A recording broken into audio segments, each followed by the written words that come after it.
দাওয়াতের মাধ্যমেই গোটা পৃথিবীতে ইসলাম মানুষের কাছে কাছে পৌঁছে গেছে।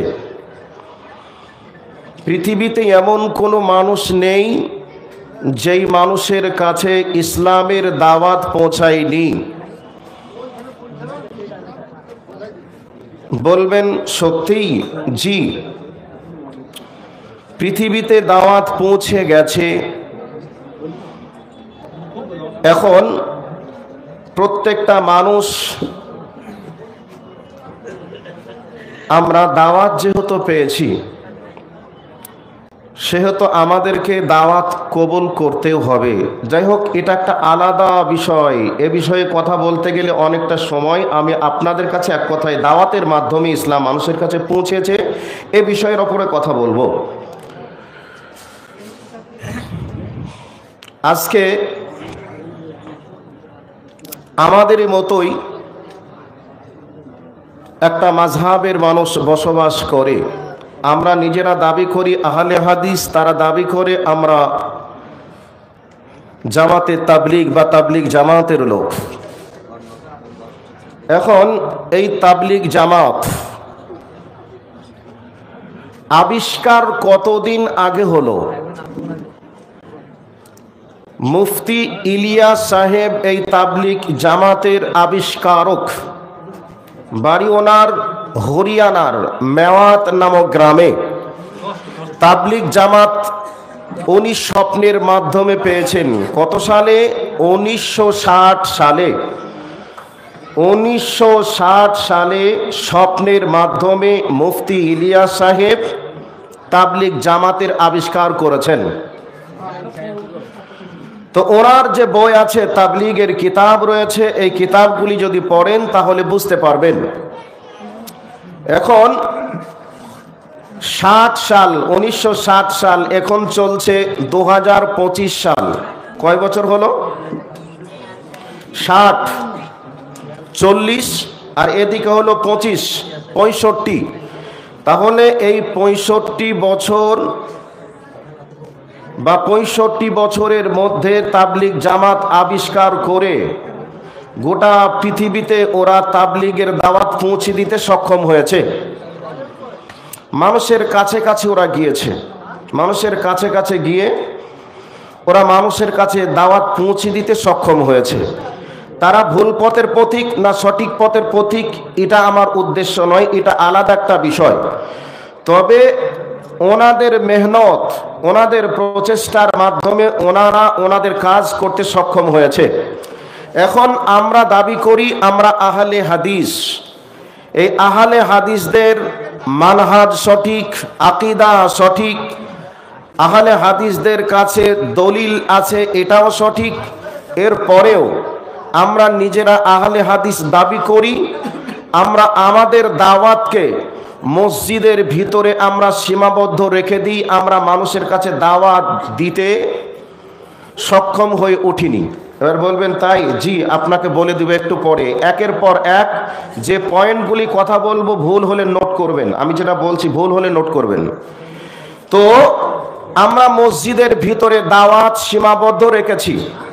আমরা যদি ময়দানে নেমে তাদের মতো করে দাওয়াত দিতাম, আশা করি মদঘরদের কাছেও দাওয়াত দিলে দাওয়াত পৌঁছে যাবে, মদঘর মদ ছাড়বে। বেনামাজির কাছে আমরা তাদের কাছে গিয়ে যদি নামাজ সম্পর্কে যদি আমরা বোঝাই, আশা করি তারা বুঝবে। 100 জনের মধ্যে 2 জন, 4 জন, 5 জনও বুঝবে। কিন্তু আমরা মসজিদের ভিতরে আমাদের দাওয়াতকে সীমাবদ্ধ রাখি, মানুষের কাছে যেতে আমরা সক্ষম নয়। যার কারণে আমরা আহলে হাদিস দাবি করার পরেও দাওয়াতের মাধ্যমে আমরা ততটা উপকার লাভ করতে পারছি না। তবে এবার আমি দাওয়াতের কথাগুলি বলবো। একটু কোরআনের আয়াতের দিকে যাচ্ছি, ভালো করে কথাগুলিকে শোনার চেষ্টা করবেন। এই পৃথিবীতে প্রত্যেকটা যুগে যুগে কালে কালে আল্লাহ সুবহানাহু ওয়া তাআলা নবী ও রাসূলদেরকে প্রেরণ করেছিলেন। আর ওই নবী ও রাসূলদের একটাই দাওয়াত, ইবাদুল্লাহ, তোমরা আল্লাহর আনুগত্য করো, আল্লাহর দাসত্ব করো, ওয়াজতানিবুত তাগুত, তাগুতকে বর্জন করো। প্রত্যেকটা নবীর একই দাওয়াত ছিল। প্রত্যেকটা নবী একই কথা বলেছেন, প্রত্যেকটা নবীকে আল্লাহ একই দায়িত্ব দিয়ে পাঠিয়েছেন। প্রত্যেকটাই নবী একথাই মানুষকে বলেছেন, আনি ইবুদুল্লাহ ওয়াজতানিবুত তাগুত, তোমরা আল্লাহর আনুগত্য করো, তাগুতকে বর্জন করো। এবার আপনাদেরকে আর একটা নবীর কথা বলছি। হযরত নূহ আলাইহিস সালাতু ওয়াস সালাম নামক একটা নবী এই পৃথিবীতে এসেছিলেন। সেই নবী তিনার জাতির কাছে আযাব আসার পূর্বে বলেছিলেন, হে আমার জাতির লোকেরা, তোমাদেরকে আমি জাহান্নামের আযাবের ভয় দেখাচ্ছি, আল্লাহর আযাবের ভয় দেখাচ্ছি। আমাকে আল্লাহ প্রকাশ্য ভয় দেখানোর জন্য পাঠিয়েছে। আনা নাযীরুম মুবিন, আমি হলাম প্রকাশ্য ভয় দেখানেওয়ালা। কিসের ভয়? জাহান্নামের ভয় দেখানেওয়ালা। এ কথা হযরতে নূহ আলাইহিস সালাতু ওয়াস সালাম তিনার জাতিকে তিনি বললেন। কি বললেন? ক্বালা ইয়া কওমি ইন্নী লাকুম নাযীরুম মুবিন, হে আমার কওম, হে আমার জাতি, আমি তোমাদেরকে প্রকাশ্য জাহান্নামের ভয় দেখাতে এসেছি। এবার হযরতে নূহ আলাইহিস সালাতু ওয়াস সালাম আবার তিনি তিনার জাতিকে বললেন, ইয়া কওমি আনি ইবুদুল্লাহ ওয়াত্তাকুহু ওয়া আতিউন, হে আমার কওম, তোমরা ওয়াত্তাকুহু আনি ইবুদুল্লাহ, আল্লাহর আনুগত্য করো, ওয়াত্তাকুহু, তোমরা আল্লাহকে ভয় করো, ওয়া আতিউন, আমি নূহুর তোমরা অনুকরণ করো। হযরত নূহ আলাইহিস সালাতু ওয়াস সালাম এভাবে তিনি তিনার জাতিকে একদিন বলেননি, 2 দিন বলেননি, বলেছিলেন কতদিন? তিনি বলেছিলেন প্রায় 900 থেকে 950 বছর। তিনি তিনার জাতির কাছে তিনি বলছেন, ক্বালা ইয়া কওমি, তিনি তিনার জাতিকে এইভাবে ডেকেছেন, হে আমার জাতি, হে আমার গোত্রের লোকেরা, আমি তোমাদেরকে জাহান্নামের ভয় দেখানোর জন্য এসেছি। আমাকে আল্লাহ নবী হিসাবে প্রেরণ করেছেন, অতএব তোমরা আমার আনুগত্য করো, আমাকে তোমরা মেনে নাও। এইভাবে নূহ আলাইহিস সালাতু ওয়াস সালাম 950 বছর ধরে বলতে শুরু করলেন। এবার হযরতে নূহ আলাইহিস সালাতু ওয়াস সালাম তিনি বলছেন যে আমি দিনে দাওয়াত দিয়েছি মানুষকে, রাত্রিতেও দাওয়াত দিয়েছি, প্রকাশ্যেও দিয়েছি, গোপনেও দিয়েছি। তারপরেও সেই জাতি নূহ আলাইহিস সালাতু ওয়াস সালামের দাওয়াতকে প্রত্যাখ্যান করলো বা করেছিল। হযরত নূহ আলাইহিস সালাতু ওয়াস সালামকে তারা মানেনি। না মানার কারণে নূহ আলাইহিস সালাতু ওয়াস সালামের কওমের উপরে বন্যার পানির আযাব আল্লাহ দিয়েছিলেন। আপনারা সকলেই এই ঘটনা শুনেছেন। ঘটনা শুনিয়ে টাইম পাস করাতে চাচ্ছি না। তবে এবার হযরত নূহ আলাইহিস সালাতু ওয়াস সালাম আল্লাহকে বলছেন, আল্লাহ, আমি আমার কওমকে দিনে বুঝালাম, রাত্রিতেও বুঝালাম, এরপরে প্রকাশ্যেও বুঝালাম, গোপনেও বুঝালাম, কাজ হলো না। আমার জাতিরা আমাকে যখন দেখে তাদের চেহারার উপরে চাদর চাপিয়ে দেয় যাতে করে আমি তাদেরকে চিনতে না পারি। আবার আমি যখন কথা বলি, কোরআন হাদিসের কথা বলি, তখন তারা কান্দে আঙ্গুল দিয়ে দেয় যাতে করে আমি কি বলছি তারা যাতে করে বুঝতে না পারে, শুনতে না পারে। এইরকম পথ পন্থা তারা অবলম্বন করেছে। এই অবস্থায় হযরতে নূহ আলাইহিস সালাতু ওয়াস সালামকে আল্লাহ পাক, নূহ আলাইহিস সালাম আল্লাহ পাককে বললেন, আল্লাহ, আমারে জাতি এভাবে বুঝবে না, এদের উপরে আযাব দিতে হবে। যাই হোক, আযাব এসেছিল কি? বন্যার পানি। ওই বন্যার পানিতে তাদেরকে ইঁদুর মারা করে মেরেছিল। তবে বেঁচেছিল কারা? যারা হযরত নূহ আলাইহিস সালাতু ওয়াস সালামের উপরে যারা ঈমান এনেছিল তারা বেঁচেছিল। বাকি যারা ঈমান আনেনি ইঁদুর মারা হয়ে মরে দুনিয়ার বুক থেকে বিদায় নিয়েছিল। ইতিহাস আপনারা শুনেছেন। এই জন্যে হযরত নূহ আলাইহিস সালাতু ওয়াস সালামকে দ্বিতীয় আদম বলা হয়। তো প্রত্যেকটা নবী দাওয়াত যখন দিয়েছেন, আযাব আসার পূর্বে দাওয়াত দিয়েছেন। তো যখন তারা দাওয়াতকে প্রত্যাখ্যান করেছে তখন সেই জাতির উপরে আযাব এসেছে। আজ পৃথিবীর বুকে 2025 সাল, আলেম উলামারা দিন রাত মানুষের কাছে দাওয়াত দিচ্ছে। নবী মুহাম্মদুর রাসূলুল্লাহ সাল্লাল্লাহু আলাইহি ওয়াসাল্লাম দুনিয়াতে এসেছেন, নবীদের সিলসিলা বন্ধ হয়ে গেছে, আর পৃথিবীতে নবী আসবে না। কিন্তু নবীর টাইটেল নয়, নবীদের দায়িত্ব আলেমদের উপরে রাসূল রেখে চলে গেছেন। সেই দায়িত্ব আলেমরা দিন রাত পালন করছে, হয় কোনো সময় লিখনের মাধ্যমে, কোনো সময় বই পড়ানোর মাধ্যমে, আবার কোনো সময় হয়তো বক্তব্যের মাধ্যমে। এখন বর্তমান সময়ে সোশ্যাল মিডিয়ার মাধ্যমে দিন রাত মানুষের কাছে দাওয়াত চলছে। এই দাওয়াত চলার পরেও এই জাতি দাওয়াতকে প্রত্যাখ্যান করার কারণে আল্লাহর পক্ষ থেকে বিভিন্নভাবে আযাব আমাদের উপরে এসেছে। আর আল্লাহ বলেছেন আযাব দেওয়ার মানে দাওয়াত মানুষ দিবে, দেওয়ার পরে যখনই মানে আল্লাহর ওহির বিধানকে প্রত্যাখ্যান করবে তখন আল্লাহ আযাব দিবে। বর্তমান সময়ে আমরা ওহির বিধানকে প্রত্যাখ্যান করেছি, আলেম ওলামারা দিন রাত দাওয়াত দিচ্ছে, আলেম ওলামাদের দাওয়াতকে আমরা প্রত্যাখ্যান করছি। আলেমরা কথা বলে, আলেমদের কথা শুনে আমরা অ্যাভয়েড করে চলে যাই। আবার আমরা অনেক সময় আলেমদের কথা শুনে আমরা এভাবে মন্তব্য করি, আলেমদের খেয়ে কোনো কাজ নেই, শুধু জান্নাত আর জাহান্নাম, এছাড়া এদের কোনো বক্তব্য নেই, এই বলে আর অবজ্ঞা তুচ্ছ তাচ্ছিল্য করে তারা চলে যায়।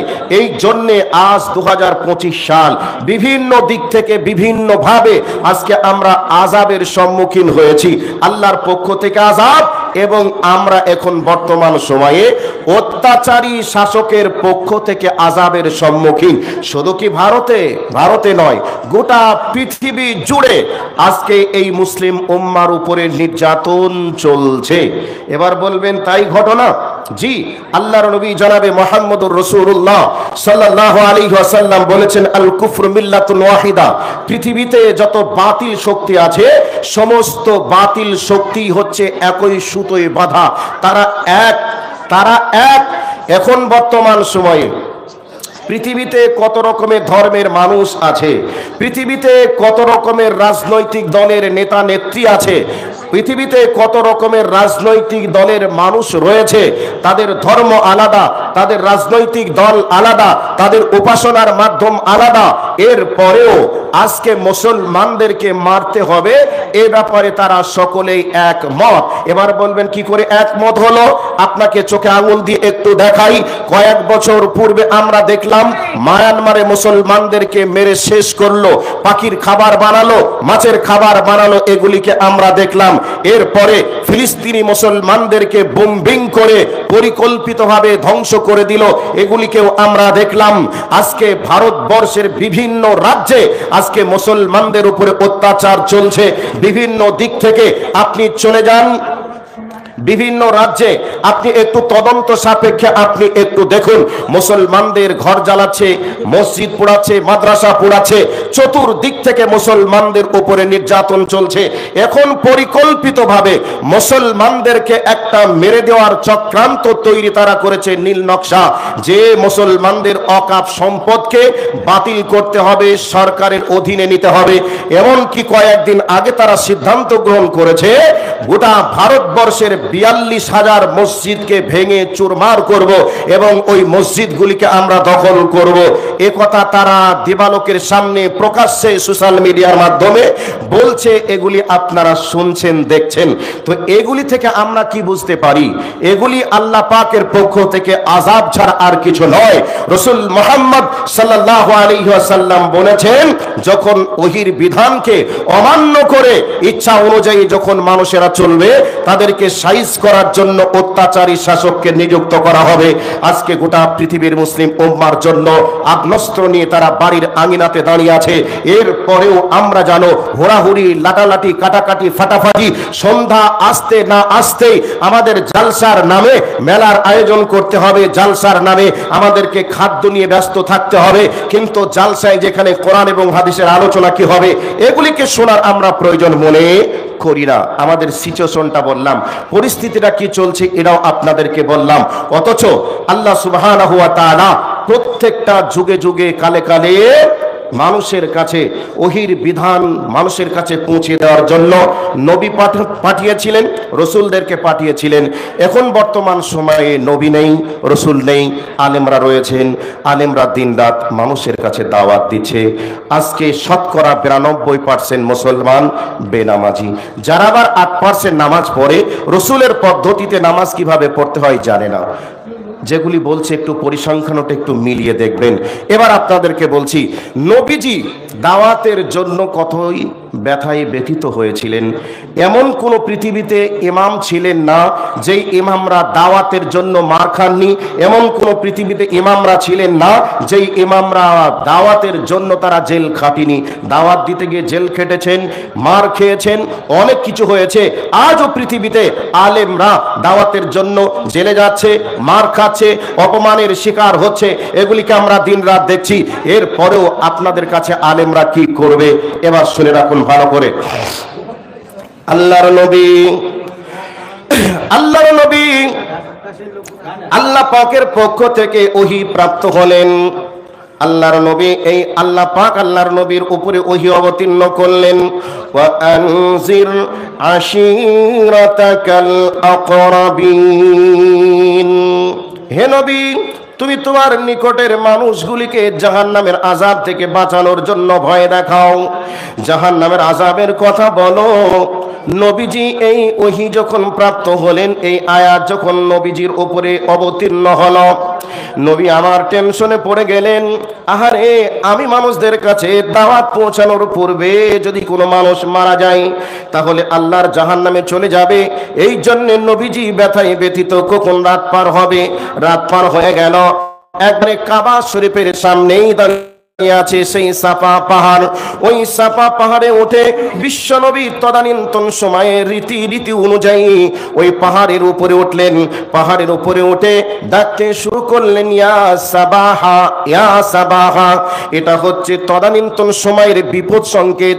মানুষের কাছে হঠাৎ করে কোনো বিপদের খবর আসলে মানুষের কাছে খবরটা পৌঁছে দেওয়ার জন্য ওই পাহাড়ের উপরে উঠে ইয়া সাবাহা, ইয়া সাবাহা বলে ডাক দিত।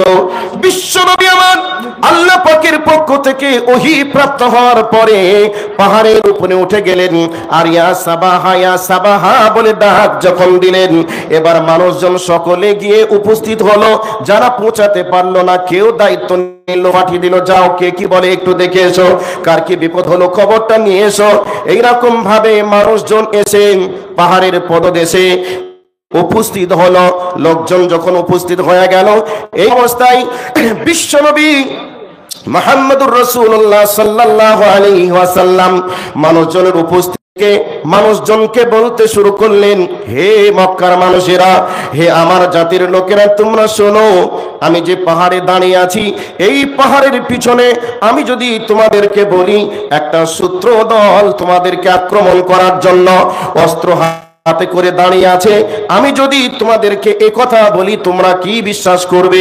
এই অবস্থায় মক্কার মানুষজন বলল, কেন বিশ্বাস করব না?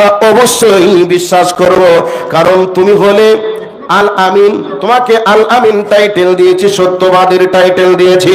তুমি পরোপকার করো, জীবনে কোনো মানুষকে কোনোদিন প্রতারণা তুমি করিনি, তোমাকে করতেও দেখিনি, ধোকাও দাওনি।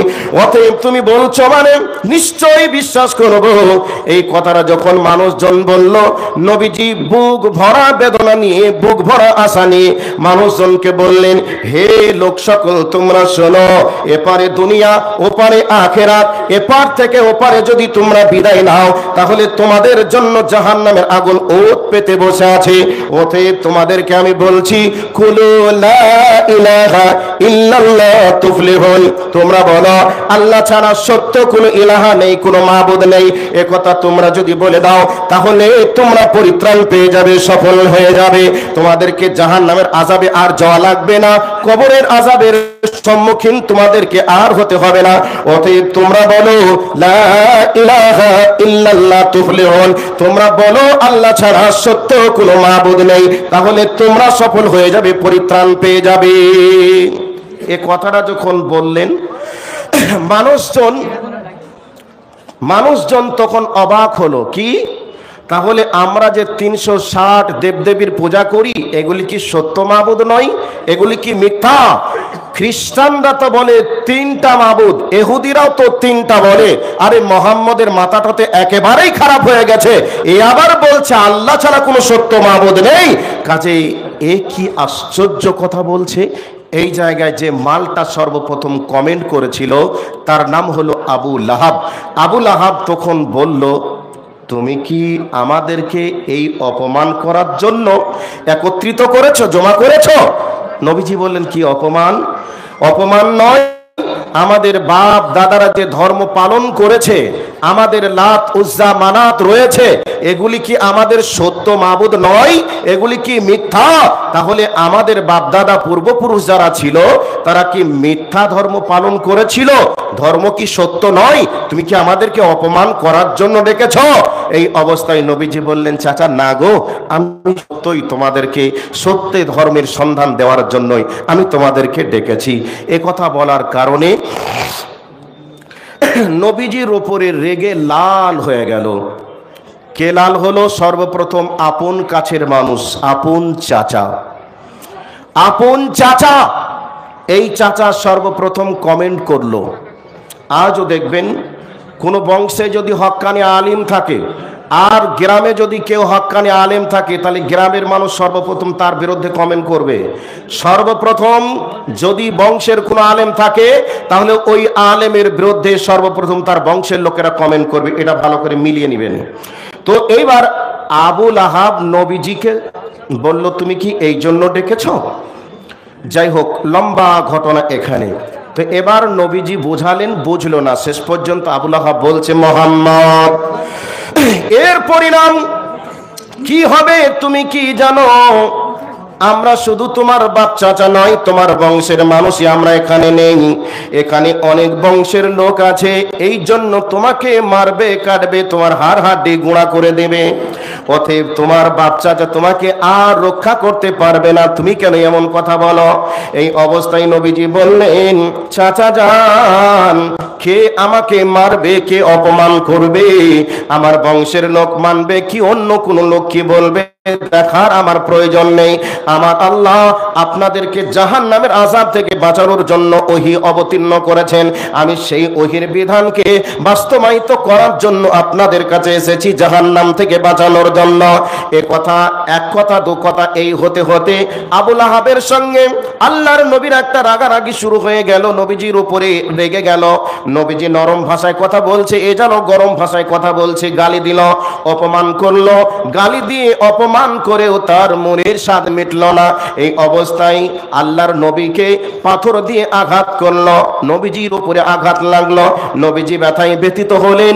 শুধু তাই নয়, নবীজিকে অপমান করার পরেও এই অবস্থায় আবু লাহাব বাড়ি চলে গেল। আবু লাহাবের দুইটা ছেলের সঙ্গে বিশ্ব নবীর দুইটা মেয়ের বিবাহ হয়েছিল। এবার বাড়ি চলে গেল। আবু লাহাব বলল, ও আমার সন্তানেরা, তোমরা শোনো, তোমরা শোনো, আমাকে তোমরা যদি যোগ্য পিতা মনে করো, আমাকে যোগ্য পিতা হিসাবে তোমরা যদি সম্মান করো, আমি তোমাদেরকে বলছি এই মুহূর্তে মুহাম্মদের দুইটি কন্যাকে গলা ধাক্কা দিয়ে ডিভোর্স দিয়ে বাড়ি থেকে বার করে দাও।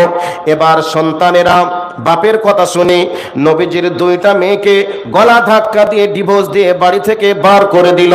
মেয়েগুলি কান্না করতে করতে আম্মা জান খাদিজা রাদিয়াল্লাহু তাআলা আনহার ঘাড়ে মাথা দিয়ে, দুই বোনে দুই দিকে ঘাড়ে মাথা দিয়ে কান্না শুরু করলেন।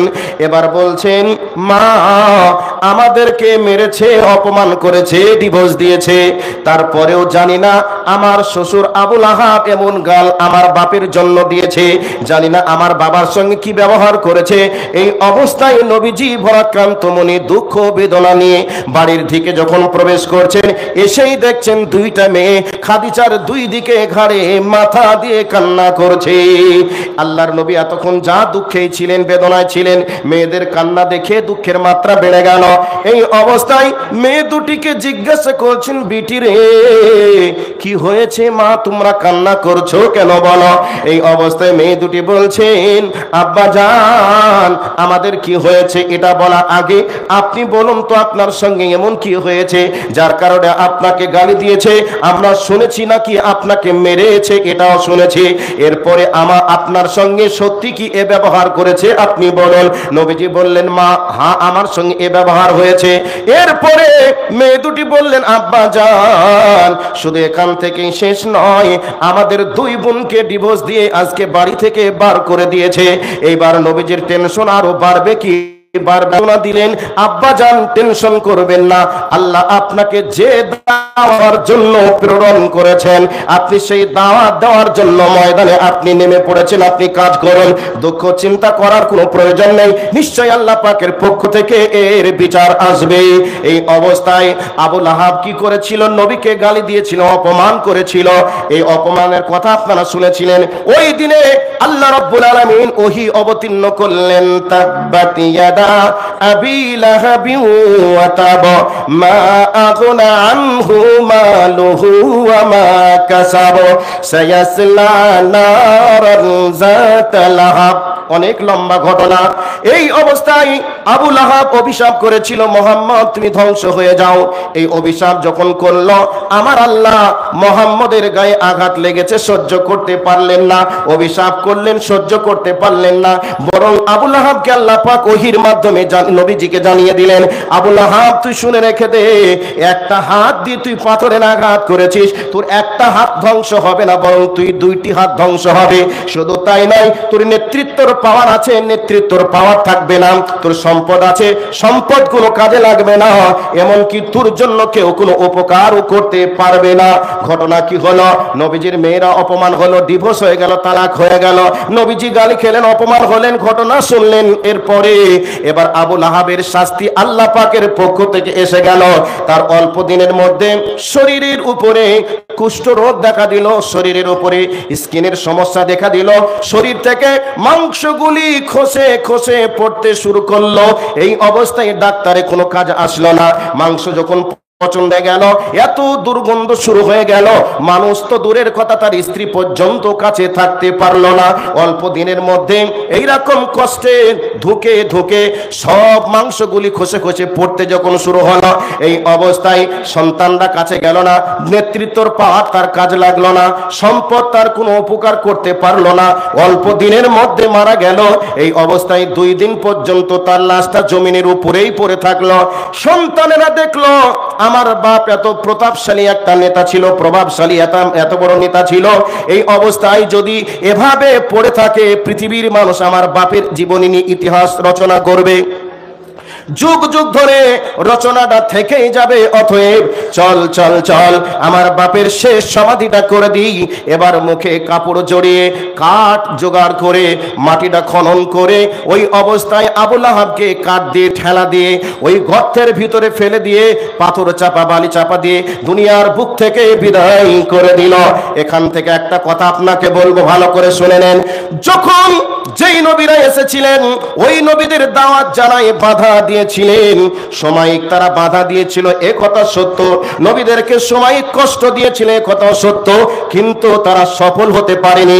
অল্প দিনের মধ্যে আল্লাহ পাকের পক্ষ থেকে আযাব এসে তাদেরকে দুনিয়ার বুক থেকে বিদায় করেছিল। আবু জেহেল টিকতে পারেনি, আবু লাহাব টিকতে পারেনি। আজকে পৃথিবীর বুকে ইসলাম ও মুসলমানদের বিরুদ্ধে যারা দিন রাত সংগ্রাম করছে, সোচ্চার হচ্ছে, তাদেরকে বহু জায়গায় বলেছি, বহুভাবে তারা শিক্ষা পেয়েছে। আবারও তাদেরকে সোশ্যাল মিডিয়ার মাধ্যমে এই জনসমুদ্রের মাঝ থেকে বলতে চাই, যারা আজকে ইসলাম ও মুসলমানকে নিয়ে যারা চক্রান্ত করছে, যারা মসজিদ মাদ্রাসা ভাঙবো বলে চক্রান্ত করছে, তারা দুনিয়ার বুকে টিকতে পারিনি, টিকতে পারবেও না।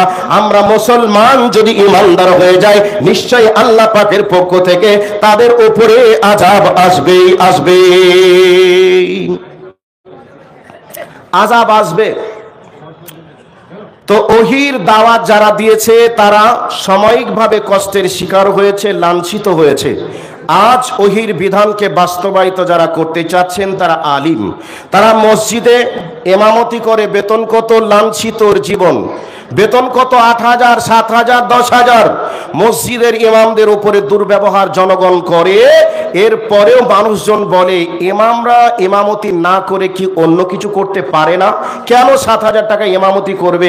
আরে ভাই, যদি সবাই টাকার পিছনেই ছুটবে, তাহলে দ্বীনের দাওয়াতটা কে দিবে? সে জানে আমি দ্বীনের একজন দাঈ, আমার আল্লাহ আমাকে দ্বীনের জ্ঞান দান করেছেন, এই দ্বীনের জ্ঞানের দাওয়াত মানুষকে দিতে হবে। তাহলে ইমামরা যদি ইমামতি ছেড়ে দেয়, মাদ্রাসার শিক্ষক শিক্ষকরা যদি শিক্ষকতা করে ছেড়ে দেয়, তাহলে পৃথিবীতে আগাছাই ভরে যাবে। আল্লাহর কাছে কৈফিয়ত দেওয়া লাগবে, এটা জানার পরে মানুষের কাছে অপমানের শিকার হয়, মানুষের কাছে গালি খেতে হয়, এরপরেও তারা দিন রাত দিনের দাওয়াত দিয়েই যায়।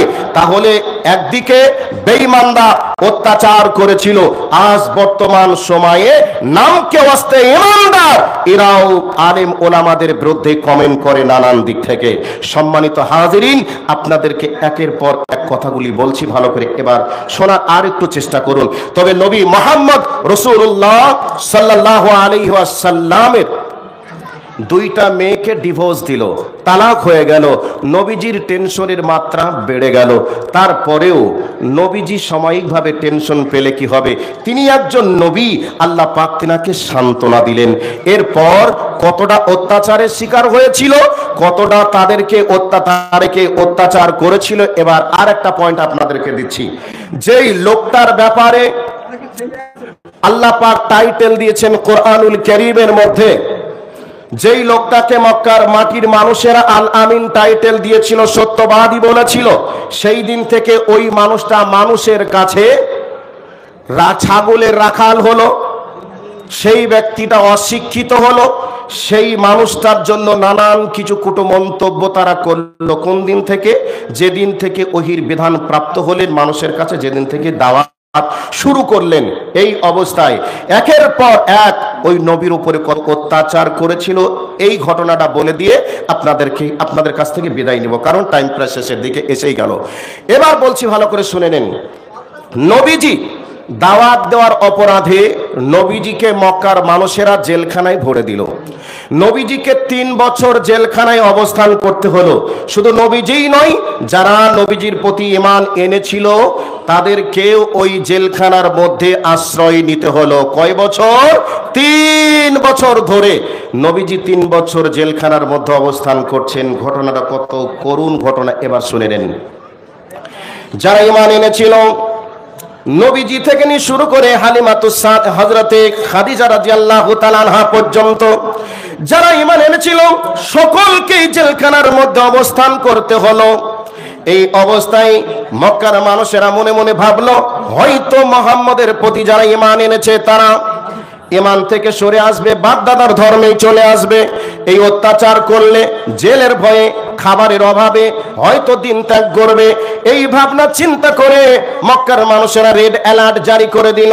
রেড অ্যালার্ট জারি বলতে কি, মক্কার অলিতে গলিতে বলে দেওয়া হলো, খবরদার, সাবধান, হুঁশিয়ার, যারা মুহাম্মদের প্রতি ঈমান এনেছে, মুহাম্মদের প্রতি বিশ্বাস রেখেছে, তাদের সঙ্গে কেউ কথা বলবে না, তাদের ছেলের সঙ্গে বিবাহ দেওয়া চলবে না, তাদের কারোর সঙ্গে ক্রয় বিক্রয় গল্প গুজব লেনদেন চলবে না। এই অবস্থায় সেবে আবি তালিব জেলখানার মধ্যে 3 বছরের জন্য বন্দী করে দেওয়া হলো। 3 বছর অতিক্রম হলো। বন্ধুরে, ওই জেলখানার মধ্যে খাবার নেই। যা কিছু খাবার নিয়ে গিয়েছিলেন, খাবার শেষ হয়ে গেল। তাদের কাছে কিছু খাজুরের আঁঠিগুলি জমা করে করে রেখেছিল। ওই খাজুরের আঁঠিগুলি পর্যন্ত চিবিয়ে চিবিয়ে খেতে লাগলেন, শেষ হয়ে গেল। শুধু তাই নয়, এরপরে খাজুরের গাছ ছিল, ওই খাজুরের পাতাগুলি খেয়ে খেয়ে গরু ছাগলের মতো তারা প্রস্রাব পায়খানা করতে লাগলো। গরু ছাগলের মতো প্রস্রাব পায়খানা করতে লাগলো। এই অবস্থায় তাদের ধারণা যে কষ্টের মাধ্যমে ইসলাম থেকে সরে আসবে, ফিরে আসবে, এটা ধারণা। এই অবস্থায় কি হলো, জেলখানার ভিতরে বাচ্চারা এত কান্না করে, জেলখানার বাইরে শুনতে পাওয়া যায় এটা জেলখানাবাসীদের কান্নার আওয়াজ। নারীরা কাঁদে, পুরুষরাও কাঁদে, বাচ্চারাও কাঁদে। পেটের যন্ত্রণায় তাদের যেন চোখে ঘুম আসে না, পজিশনটা এমনই তৈরি হয়ে গেল। এই অবস্থায় ঘটনাটা এমন শোচনীয় হয়ে গেল, আমার আল্লাহ এবার ওই জেলখানা থেকে তাদেরকে যেন বন্দি থেকে এবার স্বাধীন করবেন। এই জন্য জুহাইর নামক একজন ব্যক্তি এই বিষয়টাকে নিয়ে ভাবতে শুরু করলো, আহারে মক্কার মানুষ, মুহাম্মদ তো এমন কোন কাজ করেনি, এমন কোন কথা বলেনি যেই কথা বলার অভাব, যেই কথা বলার কারণে মুহাম্মদকে জেলখানায় থাকতে হবে, মুহাম্মদের যারা অনুসারী তাদেরকে জেলখানায় থাকতে হবে। এটাকে মেনে নেওয়া যায় না। মেনে মেনে নিবই বা কি করে। এই করে করে জুহাইর কি করলো, তার নিকট একজন বন্ধুর কাছে গেল। বন্ধুরে, মোহাম্মদের উপরে এবং মোহাম্মদের প্রতি যারা ঈমান এনেছে তারা আজকে যেভাবে জুলুম অত্যাচারের শিকার হয়েছে, এই জুলুম অত্যাচার মেনে নেওয়া যায় না, যাবেও না। মহাবার ওই ব্যক্তি জুহাইয়ের বন্ধু বলল, বন্ধু কি করব, একা তো কিছু করা যাবে না। এবার বলল, ভাই আমি তোমার সঙ্গে রয়েছি। 9 জনের একটা বন্ধু, 9 জনের একটা টিম তৈরি হয়ে গেল। 9 জন মিলে একটা নির্ধারণ করলো, শুনে রেখে দাও, এভাবে মক্কার মাটিতে আবু জেহেল, উতবা, সাইবা যারা রয়েছে এরা যা করবে সেটা মেনে নেওয়া যাবে না। এই অত্যাচার কি করে সহ্য করব মানুষ হিসাবে। এই ভাবনা চিন্তা করে জুহাইর 9 জনকে নিয়ে একটা গোপনে মিটিং করলো। এবার জুহাইর বলে দিল, শুনে রেখে দাও, আজকে আমি ওই কাবাতে যাব। কাবাতে যাওয়ার পরে দামি একটা পাগড়ি পরবো, আতর লাগাবো, দামি একটা জুব্বা পরবো। কাবাকে তওয়াফ করে আমি কাবার ভিতরে এক জায়গায় দাঁড়িয়ে বলবো, ও মক্কার জনগণ, তোমরা শুনে নাও, শুনে নাও, বলো বলো বলো, মোহাম্মদ এমন কি অন্যায় করেছে যেই অন্যায়ের কারণে মোহাম্মদকে জেলখানার মধ্যে 3 বছর থাকতে হবে? বলো, মোহাম্মদ এমন কি অন্যায় করেছে? বলল, কি অন্যায় করেছে একটু বলো। শেষ পর্যন্ত বলল, কি অন্যায় করেছে তোমরা জানো না? মুহাম্মদ বলেছে, লা ইলাহা ইল্লাল্লাহ, আল্লাহ ছাড়া সত্য কোনো মাবুদ নেই। তাহলে আমাদের যেগুলি আছে এগুলি সবই কি অসত্য? মুহাম্মদ যেটা বলছে এটাই সত্য। এই কথার অপরাধে তাকে আজকে জেলখানাতে বন্দী করা হয়েছে। যাই হোক, সময় শেষ, যা টাইম দেয়া ছিল টাইমটা শেষ হয়ে গেছে। এখান থেকে বক্তব্য সমাপনী দিলাম। অসমাপ্ত বক্তব্য ভেবেছিলাম দাওয়াত, যে বিষয়ে কথা বলবো, দাওয়াত দিতে গেলে বাধার সম্মুখীন আসবে, বাধাকে অতিক্রম করে দাওয়াত দিয়েই যেতে হবে, সফলতা একদিন আসবেই। বেঈমানরা দাওয়াতকে প্রত্যাখ্যান করার জন্য, বেঈমানরা দাওয়াতকে প্রতিবাদ প্রতিরোধ করার জন্য উঠে পড়ে তারা দিন রাত লেগে চেষ্টা চালিয়েই যাচ্ছে। এরপরেও আমাদেরকে দাওয়াতের ময়দানের কাজ করতে হবে। ইনশাআল্লাহ উপরওয়ালার পক্ষ থেকে এর সফলতা আসবেই, আসবেই, আসবেই। এতে হতাশা হওয়ার কিছু নেই। আজকে যারা যত লাপালাপি করছে তাদের লাপালাপির দিন অতি নিকটে ঘনিয়ে এসেছে। পশ্চিম আকাশে কালো মেঘ গর্জন দিয়ে উঠেছে, এটা আমরা বুঝতেও পারছি। মনে হচ্ছে যেন মুষলধারে বৃষ্টি হবে। কিন্তু শুনে রেখে দাও, তোমরা যারা এই ভাবনা চিন্তা করছো, তোমাদের ভাবনা চিন্তা অতি তাড়াতাড়ি ধ্বংস হবে, হবেই হবে, ইনশাল্লাহ হবে। আমরা মুসলমান হিসাবে আমরা প্রত্যেকেই ঈমানওয়ালা হব, আমলওয়ালা হব, ইনশাআল্লাহ। আমাদের বিজয় হবেই হবে ইনশাআল্লাহ। যাই হোক, অসমাপ্ত বক্তব্য সমাপনী দিচ্ছি। ওয়া আখির দাওয়ানা আলহামদুলিল্লাহি রাব্বিল আলামিন। আসসালামু আলাইকুম ওয়া রাহমাতুল্লাহ।